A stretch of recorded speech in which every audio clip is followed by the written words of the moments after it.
আজকে কিন্তু একটা নতুন রেসিপি নিয়ে চলে এসেছি তোমাদের সঙ্গে। হ্যাঁ, কি বলো তো আজকে কি তৈরি করতে চলেছি? গেস করে ফেলো, তাড়াতাড়ি তাড়াতাড়ি তাড়াতাড়ি গেস করো। না, এটা হচ্ছে ঠেকুয়া, যেটা বিহারিরা বলে থাকে ঠেকুয়া, আর আমরা বলে থাকি বিস্কুট। সবাই তো আর ঠেকুয়া তৈরি করার অধিকার পায় না, যারা পুজো করে তারা একমাত্র ঠাকুরের নামে উৎসর্গ করে ঠেকুয়া বলতে পারে। তো আমরা কি বলবো? আমি নাম দিয়েছি এটার নাম বিস্কুট। আমি এর জন্য নিয়ে নিয়েছি অল্প করে ময়দা নিয়েছি, অল্প করে আটা নিয়ে নিয়েছি, আর নারকেলটাকে আমি কুড়ে নিয়েছিলাম। কুড়ে নেওয়ার পরে মিক্সিতে কিন্তু একটু ঘুরে নিয়েছি।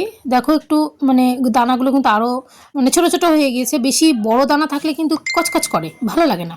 তো আমি এটাকে মিক্সিতে একটু পেস্ট করে নিলাম। আর এদিকে আমি কাঁচা বাদাম নিয়ে নিয়েছি। কাঁচা বাদাম এটা তো মানে অ্যাভেলেবেলই, সবসময় পাওয়া যায়। কাঁচা বাদাম নিয়ে নিয়েছি আমি একটু বেশি করে, এখানে 200 গ্রামের মতো কিন্তু কাঁচা বাদাম আছে।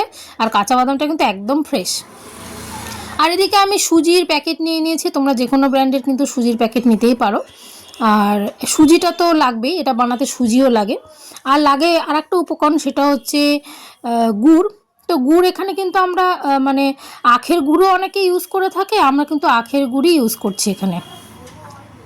গুড়গুলোকে কিন্তু আমি ছোট ছোট করে একটু কেটে নিয়েছি, কারণ গুড়টা কিন্তু অনেক বড়ই থাকে। আর ঘি নিয়ে নিয়েছি আজকে।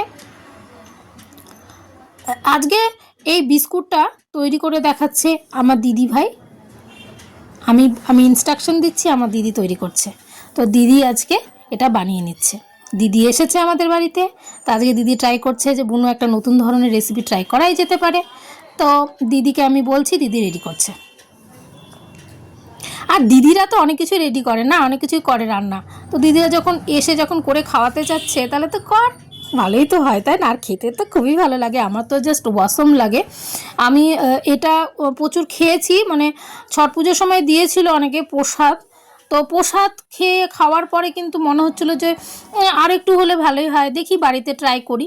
তো তখন একটা প্ল্যান ছিল, তখন আর করে ওঠা হয়নি। আর এখন তো আমার দিদিভাই চলে এসেছে বাড়িতে, তো দুই বোন মিলে কিন্তু এই বিস্কুটটা তৈরি করছি। তো ময়দা আটাটাও নিয়ে নিয়েছি দেখো গামলার মধ্যে। আমি কিন্তু খুব একটা বেশি তৈরি করব না, আজকে যেহেতু ফার্স্ট টাইম তৈরি করছি, তো আমি অল্প করেই কিন্তু ট্রাই করছি। আশা করি তোমাদের অনেকের এটা খেতে খুব ভালো লাগে। আমি কিন্তু এখন সুজিটা ঢেলে দিচ্ছি। তোমরা তোমাদের মতো করে পরিমাপ মতো তোমরা দেবে। আমি কিন্তু খুব বেশি বানাচ্ছি না জন্য আমি মোটামুটি 100 গ্রামের মতো সুজি দিয়ে দিলাম এর মধ্যে। এখানে 200 গ্রাম আটা আছে, 200 গ্রাম ময়দা আছে, আর 100 গ্রাম সুজি আমি এর মধ্যে দিয়ে দিলাম। তোমরা আমার মতো অনেকেই খেতে ভালোবাসো এই বিস্কুট, যেটা নাম নেওয়া উচিত না আমাদের। আমি বিস্কুটই বলছি, তোমরা যেটা বলবা তোমাদের ইচ্ছে হবে সেটা তোমরা বলবে।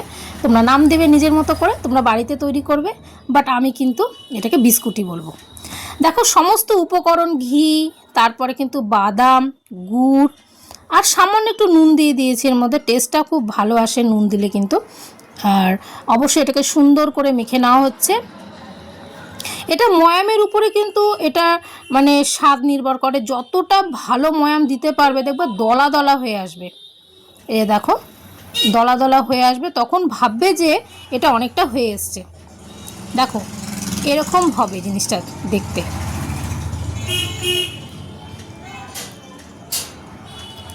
অলরেডি কিন্তু আমি বসিয়ে দিয়েছি, অল্প অল্প করে ভেজে নিচ্ছি।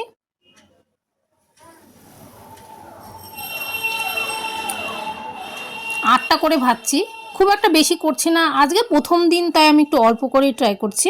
আটটা ভাজা চলছে, আর এদিকে কিন্তু অনেক কটা আমার ভাজা হয়ে গেছে। কেমন লাগলো তোমাদের এই রেসিপিটা? যদি ভালো লাগে তো বাড়িতে ট্রাই করো সবাই, ঠিক আছে?